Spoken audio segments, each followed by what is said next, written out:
the joys of being neurodivergent. Like, oh God, I cannot not have a plan, guys. This is what happens when I don't have a plan. It's just off the rails. This is how my brain is all day long.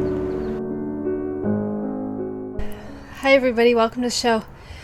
Today is episode 72, and I'm going to talk to you about being a knitting purist.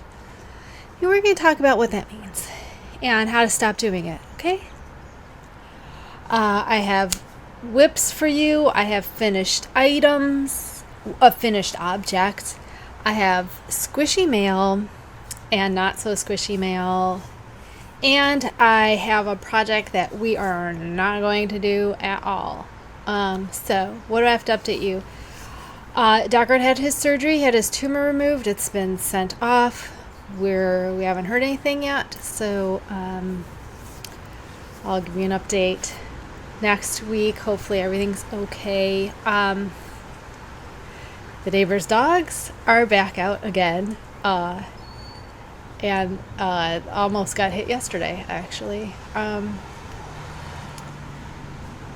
So that's a continuing problem that I'm probably going to have to get involved in, and I don't want to, but they crossed the street again onto our property and held up traffic. And they're standing in their driveway just watching, like not even running over to get their dog out of the street, just standing there. I'm trying really hard to not let it bother me, but it bothers me, so I'm trying to figure out why it bothers me so I can have it not bother me.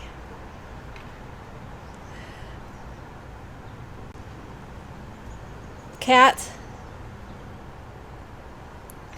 I love that I just have to like say one word to my animals in a certain tone and they just stop it. What they're doing immediately. It's my favorite thing. The foster is still here. He should be leaving in another couple weeks. He peed my bed the other morning. Just stood there and peed in my bed. I was so mad. And he just emptied his entire bladder. So now he's back to sleeping with a diaper on. And these people can come get their dog any day. We've got like 2 more weeks. What's today? I think like 10 days. Yeah, like 2 weeks. Yeah. 15 days is the day. She gave me the 28th. So, cannot come fast enough. Okay, so we're in for rain, and I'm 2 hours late, so we should have already been done, and we wouldn't have to worry about the rain. It was 76 degrees. Now it's dropping in temperature, and I can feel it's going to rain. So I want to get this done before the rain comes. So let's start. Okay, our main whip this month is the Half-a-Cardi, which I just finished the first skein. So I've separated for sleeves. And my sleeves are on that cord stuff. It's fitting so much better than the other one. It actually like fits. So this is going to come like together here. And the back is good. It's still pretty high up there, which is what I wanted. The arms are not too tight. They look a little tight, but they're really not. And we still need a few more inches on the length, but it's fitting exactly how I want because I want it to open like this. But come down. We got a few more inches. I want it to cover the back of my top. So once it hits the back of my top, I think I'll do the rounds here to match. Because that's really as long as I want it to be. And I'm going to do full sleeves, full length sleeves. So I've got my 9 inchers So I'm ready to start these. I've got 2 skeins left, so I'm gonna do work one skein each on the sleeves, just because they're gonna be on separate needles, and I don't want to have to worry anymore about tangling. They're just gonna do one, and then we'll have enough left to do a little bit more length on that. So those are going great. I'm also hoping that I'm going to work out the yardage on that, and then we might go back and use the other alpaca blend that I wanted to use before and just go up a size and let it be a little bit holier than I want it to be, and maybe have smaller sleeves. Because if it's as drapey, then it can be a lighter weight. I mean, if it's got more holes in the weave, it can be a lighter weight, and then I don't have to have the sleeves as long. But I don't know what size sleeves I want. So when that's all finished, I'm going to work out the yardage, and we'll see. Okay, what's next? Shorts I'm not even going to show you because I haven't done anything on them. But they are still a whip. It's just because I finished an item, that's why. I buckled down and finished an item. Okay, now I want to talk about this. Excuse the shenanigans. The 2 small dogs and the 2 cats are in this room with me, so of course it's playtime. Okay, y'all. I hate this so much. I hate this yarn. I hate it. I hate it. I hate it. I hate it. I am not finishing this project. In fact, I'm going to, well, here's what happened. Okay, I wasn't loving it to begin with. I love this shawl. This is Dragon Belly by Johanna Lindahl.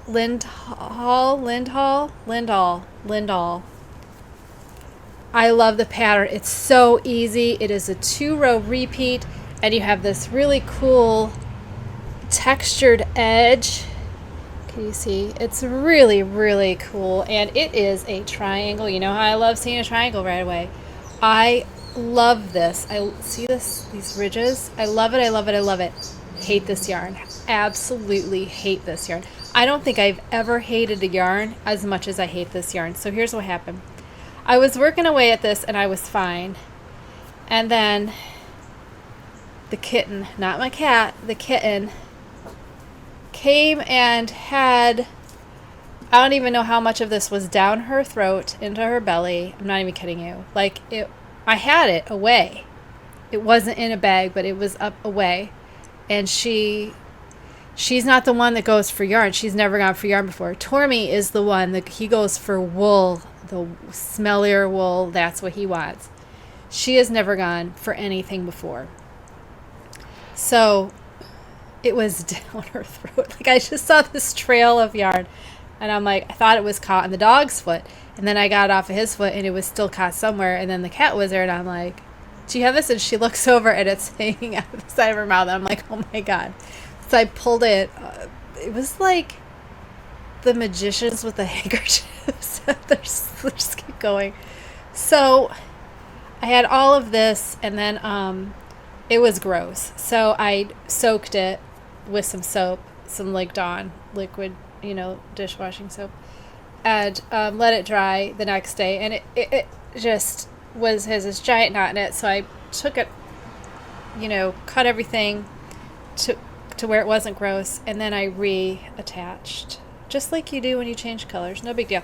I don't mind in crochet to have a lot of ends to weave in. I hate it in knitting, just because knitting, it's harder to do. It's really not. I don't know why. It's just easier, I think, in crochet. It's easier to do.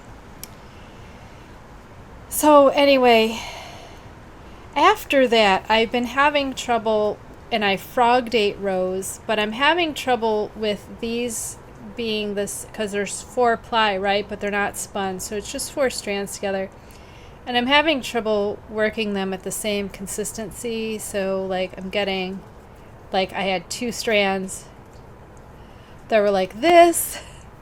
So I had like all this extra, and I'm like, how am I supposed to crochet this? And then I hate splitty yarn.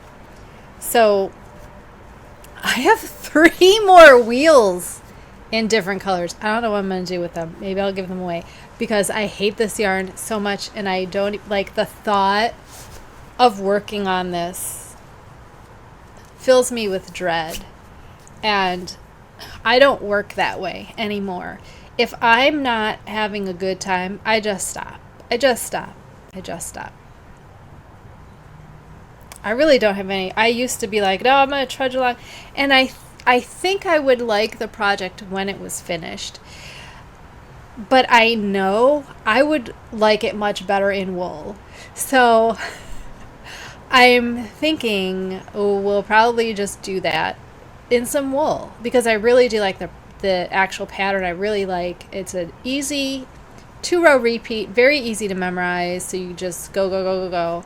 I didn't have to frog. I didn't make any mistakes. Didn't have to frog until that yarn just was. Oh, I hate splitty yarn. I hate it so much.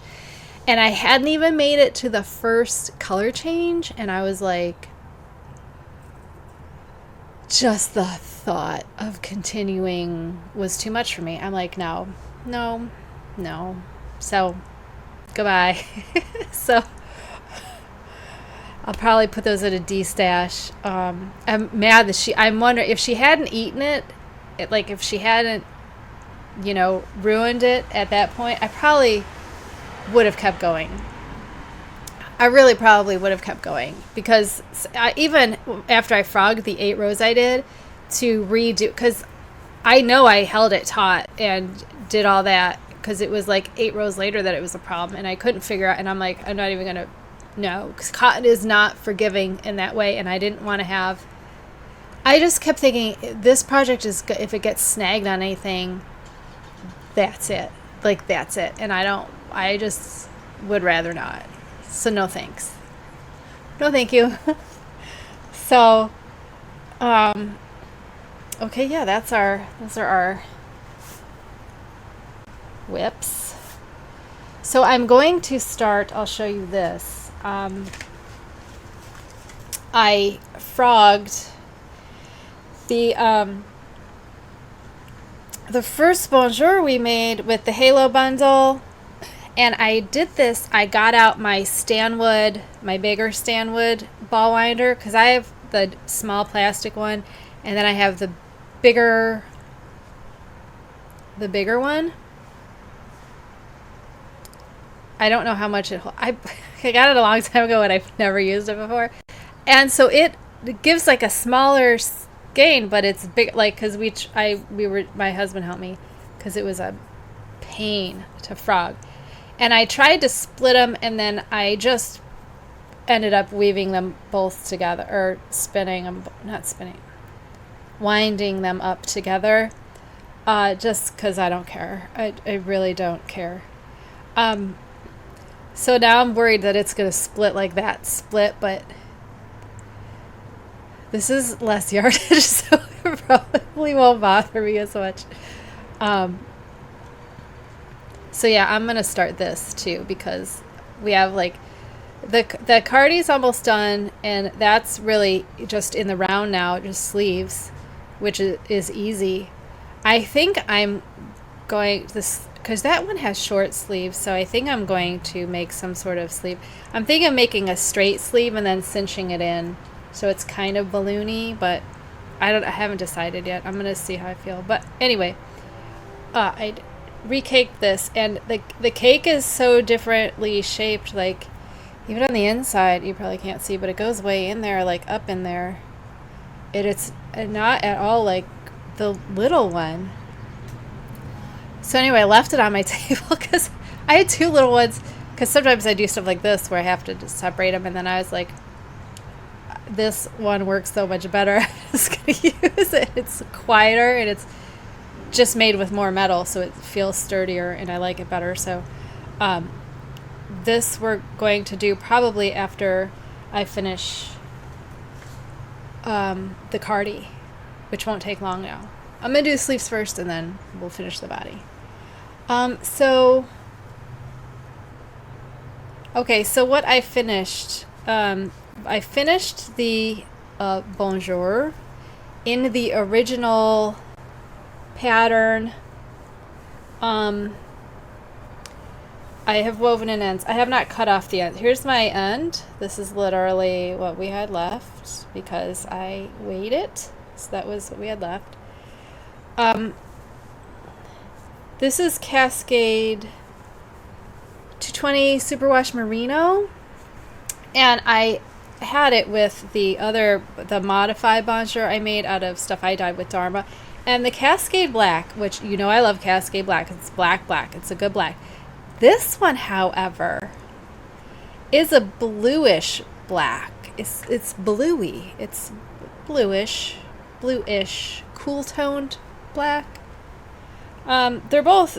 I think it's a little less deep than my Dharma, but it's still fine, and I'll still wear it, and it's fine. So we have two black ones, one with the modified mock turtleneck, and then the regular with the rolled. So, you know, I do this mostly to pattern. The only thing I don't do is, well, what I do is I keep going to use up all the yarn. So this is all we had left from two skeins. So through weight, I figure out how many rows I figure out when I need to start the ribbing. And then when to do I leave about 5 grams for the bind off. Find 5 grams works good. And I think I got like 18 rounds of ribbing. Anyway, so this is done. So this is what I finished the other day. So without the shawl, that means we don't have a crochet project this much with his month, which is fine. So we'll have the shorts, 2 Bonjours. One is modified, one is 2 pattern. Shorts, the Half-a-Cardi. So we've already got 4. Plus, I'm going to do another Bonjour and the other shorts if we make it through, which probably will.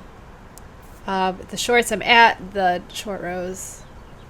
Well, I'm about to start them. I didn't want to start everything like stopped today when I didn't want to work on that shawl anymore.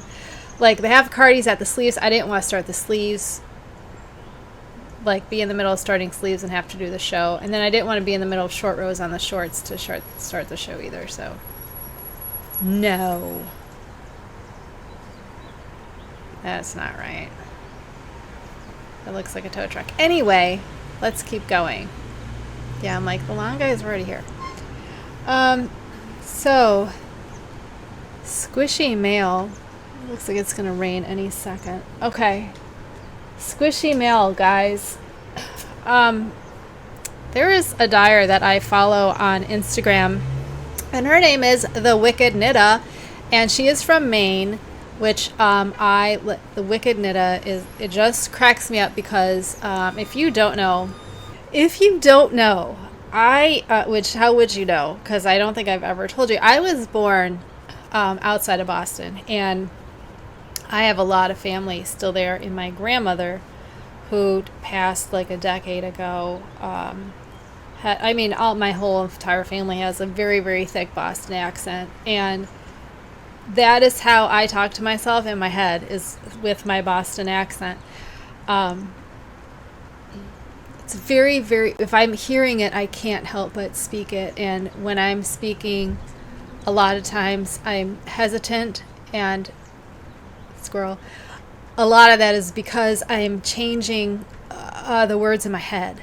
Because I grew up, we left when I was like 6 months old, but my dad was also from the area. So I learned to speak from 2 people with that accent. My dad's family then was in Providence when I was old enough to know them. They've been dead forever. My grandparents.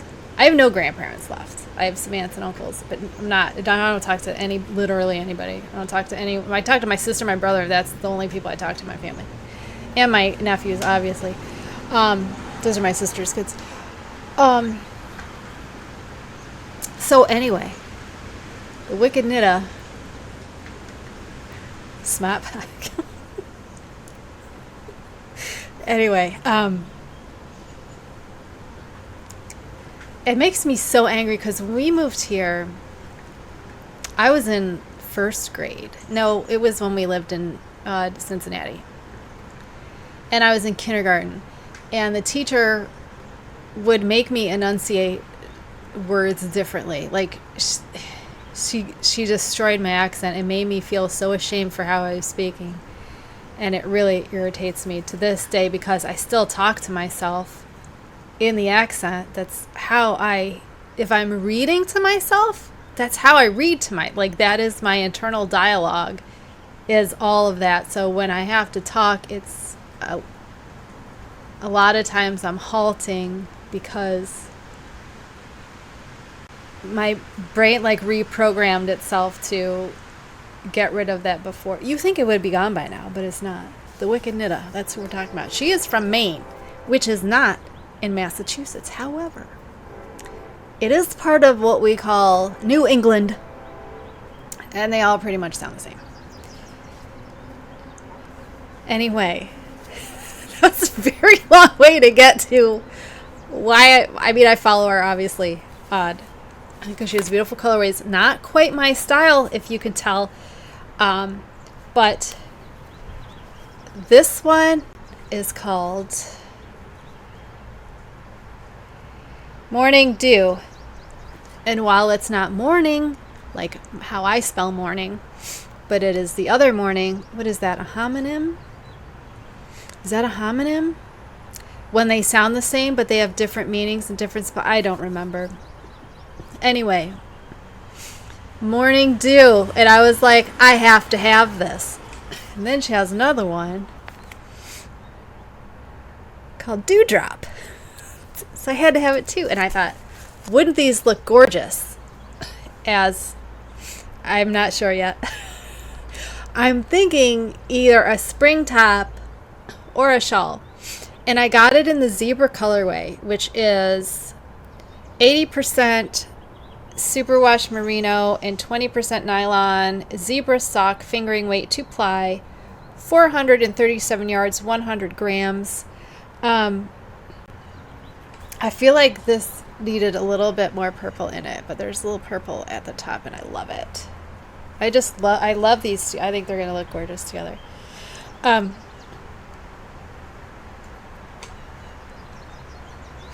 Anyway, this just screamed spring to me, like springtime, like flowers in the rain, you know what I mean? Like, because I love a good gray. This is a nice gray. I love a good gray. I love yellow. You wouldn't think I would love yellow, but I do love yellow. I like a soft, cooler yellow, which is what this is. And of course I love pink and purple. So I'm just not sure what I'm going to do, but I'm going to do something with it. I haven't decided if maybe a top, like that Elfie top that I keep saying I'm going to do and then I never do. Because I'd like something for spring. I'd like something for spring. Because this is how I see spring. So that's one of my squishy mails. My other squishy mail, y'all. Okay. I know I have talked to you about Sparrow Spite before and how much I love them and how amazing they are at lace making. And so I got some tatting shuttles because I just decided I want to do this now. So I'm going to join their Patreon so I can learn to do it like they do. Because why not learn from a master? Think of all the years of experience I can gain from learning from someone who is a master. That's what I think. So I'm really excited to do this. I just don't know how I'm going to have to schedule the time. And now that I'm not doing those 3 other crochet shawls with that, oh my God, the thought of doing 3 more, those are double skeins. Those are 200 grams, 800 something yards. Like, I don't even want to. So anyway, I'm going to learn tatting. That's my new thing. Because they make some gorgeous stuff. They have one thing that's like black with chains on it, and I'm like, I love it. I need to have it immediately. And I know I said I wasn't going to learn this. And then I swear to God, like a week after I recorded that episode where I was like, I'm not learning this, they put out a video that was like, if you're looking for a sign that you need to learn this, this is it. And I'm like, no.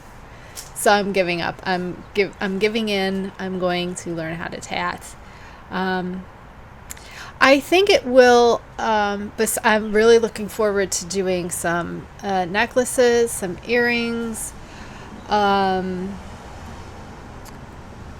more stuff, wearables, obviously. I'm not looking to do doilies or anything like that. I'll probably stick with the crochet thread if I can, the size 10, because I have so much of that. So I have a big, giant tub of it.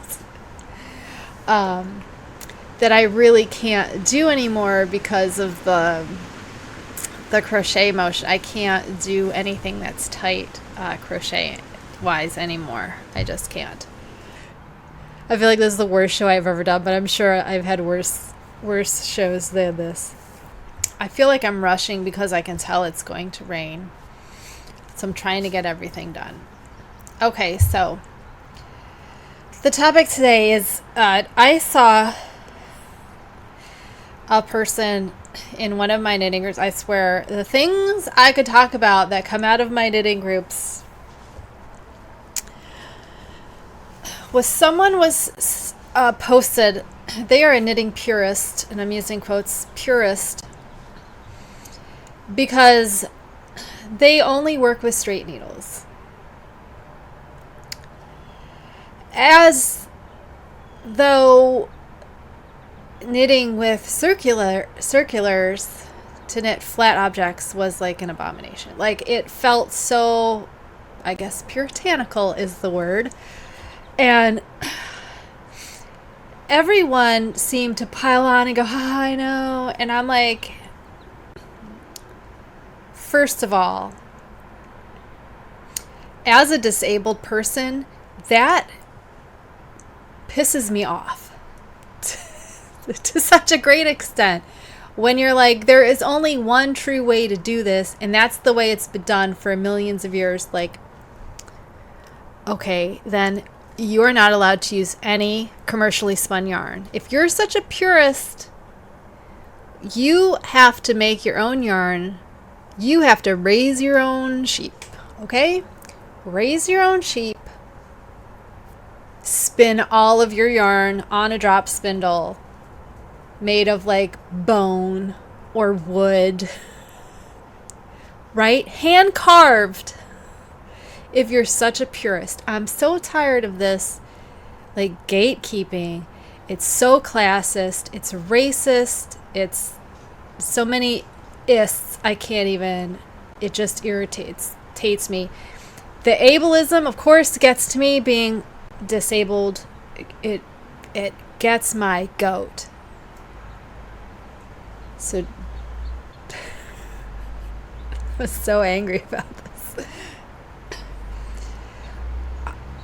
On the one hand, and I'm not talking about knitting on straight needles as the only way to knit, please. First of all, it's terrible for your wrist. It's ergonomically terrible for your wrist. And hurt your wrist, lady, I don't care. So there is something to be said for what type of the quality of your tools, the quality of the tools you're using. I have found in my own journey of knitting, which spans since I was 13 years old. I am about to be 45. That's a lot of years. That is all to say that I have found that the quality of my tools does matter. The quality of my crochet hooks too. I don't use the aluminum ones. I use these ones that have this. I got these really cheap from China, like in a giant thing of them. There's something about this that I love. The circles don't do it for me. This somehow, I can crochet. I cannot crochet with the aluminums anymore that are straight aluminums that are a cylinder. I can't do those at all. But these are enough that I can. My dog even ate this one. Bite marks in it. Oh, that hasn't been sanded either. Okay. And we all know that for my knitting, I use ChowGoo needles. I have tried Hayas. I've tried all the big names. And I like ChowGoo. They're my absolute favorite. I love the interchangeables. I like the fixed too, but I love the interchangeables. I have the 4-inch tips, and I don't have pain. I can knit and not have pain. So I don't know if it's something with the 4 inches. So I will say that the quality of your tools, I do think matters, because I get a much more better gauge, and my stitches are consistent. The cord is also amazing. I can go so much faster on those than I could in any, even the wood ones that the clovers, Takumi. Is it Takumi? Not good.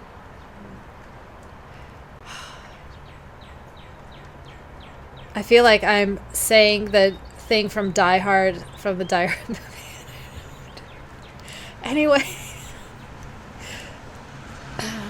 I do like those wood ones, and I use them in the 16-inch circulars for hats and cowls, and I'm doing the shorts on those. And my tops, these tops I do on those, the Lola sweaters I do on those. So I do use the 60. I do like them in the 60. I don't like the ChowGoo's interchangeables in a 16. It's starting right now. Which is why I got the 4-inch tips, was because you can make a 16-inch, but I don't like those. But that's not being a purist. Wanting high quality tools does not make you a purist. But I will say that does matter. I also want to say that, as with any craft, there is a correct way to do things. There is a correct way to make a knit stitch. You could do it however you want. However, there is a correct way how you twist the yarn around the needle. There's actually a reason that it is counterclockwise. Is it counterclockwise? Because, and you need to know this, if you want to go further, this is my handcrafted versus handmade, right? Because there is such a thing called the twisted stitch, which is when you do it the other way. So you need to know how to do it the right way so you can do it the other way. Does that make sense? Because when you twist a stitch, you're not getting the stretch that you get from the other, because you're putting a twist in it. So these are things you have to know if you actually, number one, for the preservation of the craft. And as someone who loves the fiber arts, I want to preserve the craft as much as possible. Even dyeing art, I'm desperately trying to preserve that and to get that information out there, and to not gatekeep, to let anyone who wants to learn, because that's how art stays alive, right? And if you know how to do things the correct way, then you know which rules to break and how to break them. And that takes our crafts and art in particular farther. That's how it's like technology. You have to know how everything works so you can test the boundaries. You're not going to get anywhere if you don't know. I don't know. I don't know anything about technology. I am one of those technophobes. It terrifies me, and you know what? I blame Terminator 2 specifically for that. I mean, I know we knew about it in the original Terminator. We knew about the uprising, right? But T2 was especially visceral, I guess, and scared me to death. And I'm still convinced that Skynet's real. I routinely ask Alexa if she's part of Skynet. She denies it. But I'm not so sure. I'm just saying. So, stop gatekeeping. And let people use what they want to use, however they need to use it. And this also irritates me because these same people that claim to be purists are the first one to post those inspirational videos of disabled people doing stuff like that lady that crochets with her feet because she doesn't have hands. You know, disabled people don't like to be your inspiration, right? That's kind of, we see that as being demeaning. You can appreciate us, but you're kind of like, you know?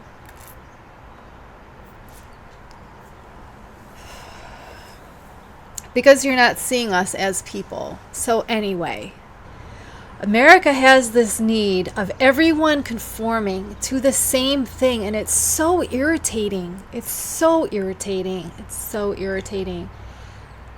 Because not everyone wants to do what you want to do, Brenda. Not everyone wants to have the same thing as you.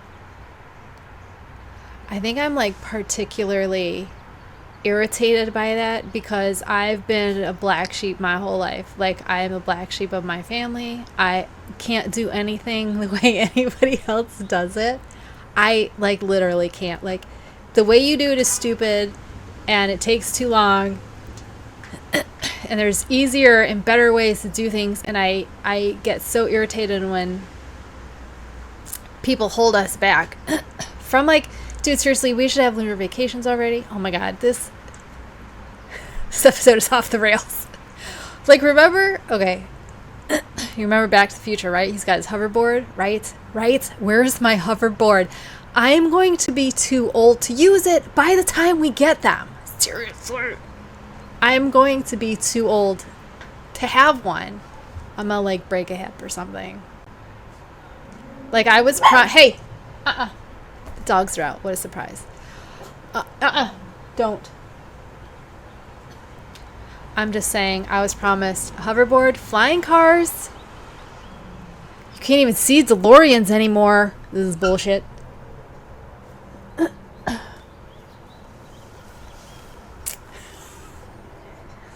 I hate being held back. It just irritates. We could be so much further along as a species if we just stop making everybody do things a certain way. Like, didn't that irritate you at your job where, like, you have to do this way? And I'm like, oh my god, there's such a better, easier way to do it. But no, you have to do it this way. It's so ridiculous. Like, can you stop holding us back? That's why I love art. I love art. You can go at your own pace and do your own thing. And if you want to do it that way, no one's like, oh, you can't do it that way unless they're a purist. So, oh my god. Do you know, if you only use straight needles, I'm assuming she also uses DPNs for circular knitting, right? Because those newfangled circular knitting needles are of the devil, I guess. So irritated. This is like one giant rant no one's going to watch. Nobody watches me anyway. Who cares? I think there are better questions to be asking ourselves as a community, and there are better, what do you call it? Better, what is that word?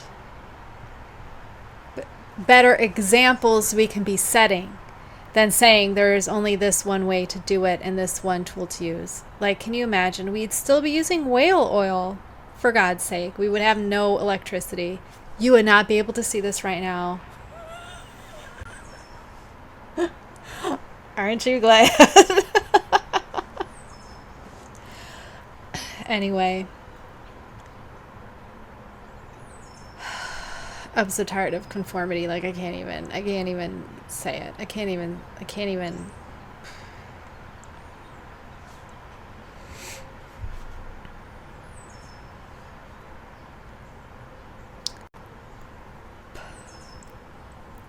I mean, half of the reason why I don't put any effort into how I look on this camera.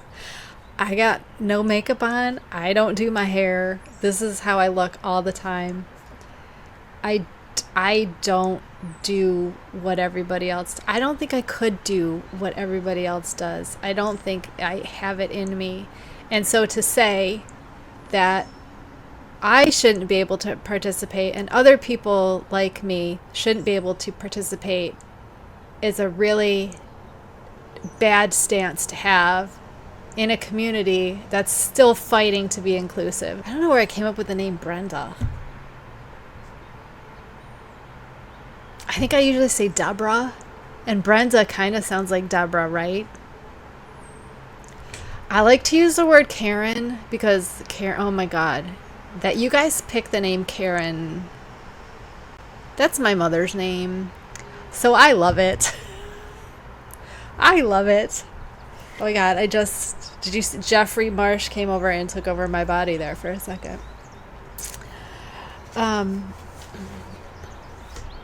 What was I talking about? I don't even remember. Purism. What a ridiculous thing to gatekeep. Oh my God, I only use straight needles. I have like a drawer full of straight needles that I literally never... Oh, wait, no, I did. On the Brianna... Oh, that Brianna cowl that I... Because it's so heavy. And they're short rows. And my Xiaogu cord was just not handling it. So I did use straights for that. I did use straight needles for that. But other than that, I cannot tell you the last time I used a straight needle. No, thank you. At the same time, I'd like to tell Brenda. I don't know that her name was Brenda, actually. I don't know what her name was. If you like using straight needles, you should definitely use straight needles. If that's how you want to work. My husband's grandmother, she knits baby hats for the NICU. And I'm pretty sure she knits them flat and seams them, and that's why I don't make any with her. Because I'm like, nah, if I can't do this in the round, I'm not doing it. But she like was on the news and stuff she has been doing it for years. Just because I like circular needles and use circular needles, I'm not telling everyone that they need to use circular needles. There's a difference. You can have your personal preference. It's why it's called a personal preference and not a rule for everyone to have.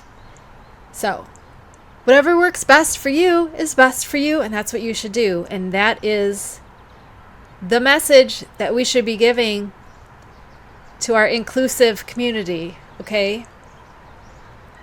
However you want to do it is how you should do it.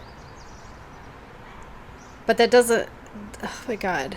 Can we just like let everyone do what they want to do? If they're not hurting anyone, who cares? Who cares? Why do you care? Why do you care if I like to use circular needles? Why do you care? Why do you care? I don't care that you like to use straight needles. I could not care less. I could not care less at all what you use. How did I get on this? I don't even know. Okay, I'm just calling quits to this episode because, oh my God, what a train wreck. I don't know how I'm going